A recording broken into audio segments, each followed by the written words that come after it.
Ollie was at a big party, a big fancy party, like a black tie affair. When the host of the party waved him over, said, "Ollie, come here." So we went over, said, "Follow me." And they went off to a side room.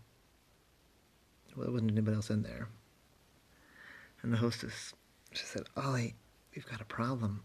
I really hate to bother you while you're, not at work, but, I mean, I think there's a vampire." I said, "Excuse me?" "I think there's a vampire here at the party. We found someone, and they were dazed and had two big bite marks on their neck, and they were pale, like they'd been drained dry. And when the paramedics came, they said their blood pressure was extremely low. I think there's a vampire here at the party." Well, I said, "Well, that is concerning, to be sure. Where did you find this person?" He said, "Well, there's sort of an antechamber in the women's restroom, and she was in there." I said, "Huh. Something similar in the men's restroom. All right. Well, that's pretty strange. Well, let me see what I can think of. I bet we can come up with something to trap a vampire." And he thought, and he walked around the party a little bit. First, to see if he could see anybody that just, stood out to him as being probably a vampire, but it wasn't really. Everybody was kind of dressed pretty formally. Yeah, there's no really telling from just looking at people. He noticed there was another room across the hall. And in that room, it was like a dance room. Like for balls, and waltzes and stuff. On one big wall was all covered in a curtain.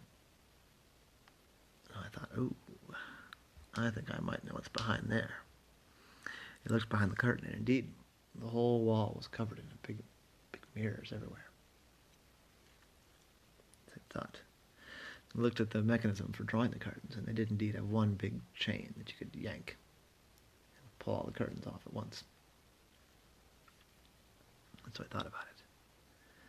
I went to the hostess, and he said, the ballroom across the way, do we have access to that too for this party?" He said, "Oh, yes, I wasn't really planning on using it. The room we have is pretty big and good for dancing." I said, "But the band hasn't set up yet, right?" He said, "No, the band is not set up yet."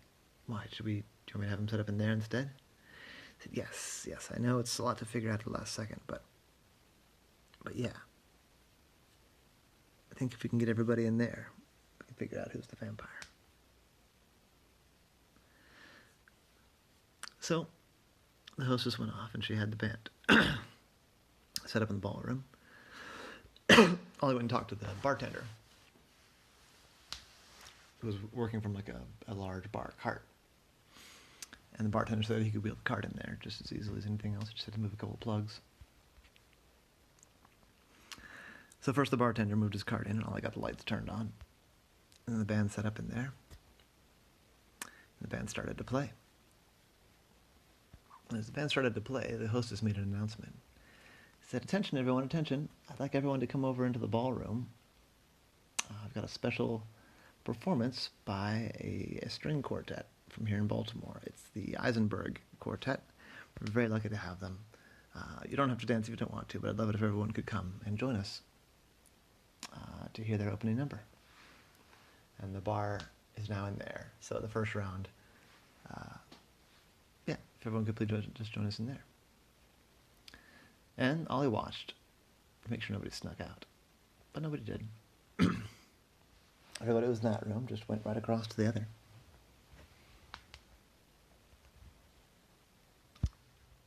And I tried to make it as natural as possible. We closed both doors. So, I was pretty sure everybody, the whole party, was in the ballroom. And the band began to play. Well, the quartet began to play. And it was lovely. They really were quite good. It was 2 cellos, a double bass, and a violin. And they played a rousing minuet. A few people kind of knew how to dance to the minuet, and other people all sort of just bopped along. And it was a good time. And then the hostess said, "Thank you so much, Eisenberg Quartet. Now, I know we've got a lot of old school folks in here, classically trained, and so I thought it would be nice to do a few waltzes."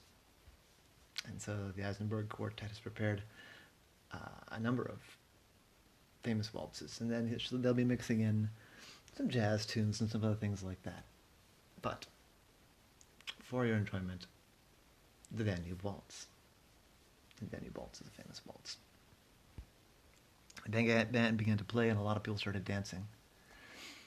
And then, right when nobody expected it, Ollie pulled the chain. The curtains went shooting back, and everyone was like, "Ooh, ah, ah." And Ollie started scanning the crowd, looking to see who was in the crowd, but not in the reflection. And he looked until he saw there was a couple, a woman and a man, dancing. A woman in a beautiful blue dress, and a man in a tuxedo with a red boutonniere. But over in the mirror, the man was dancing all by himself. Ollie locked onto the lady who was looking nervously at the mirror, back and forth, back to her partner, back at the mirror, trying to make her way to the edge of the room toward the door. As she got into the door, she excused herself from her dance partner and made her way to the door.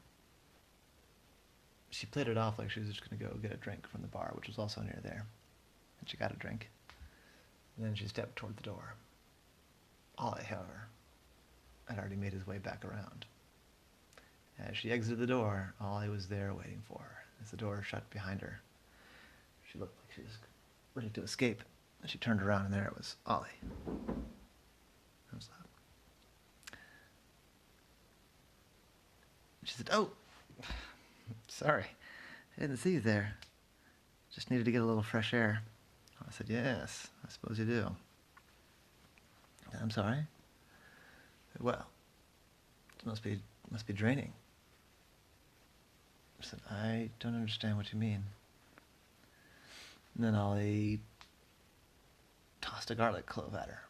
She caught it. Said, "Oh, gosh, I don't know. I hate garlic. That's, sorry. I don't know why you gave me that, but I don't want it." I said, "Uh-huh. Well, I wonder if you could hold this for me." And he had a silver cup and handed it to her. She said, "Look, sir, I don't know what you're getting at. I don't want to hold your cup. I'm just going to go outside and get some fresh air." Well, I said, "No, I'm afraid not." I said, "What do you mean? I'll do what I like." I said, Yes, you will, including sending recompense to the person whose blood you drained and getting the heck out of this party, never to return."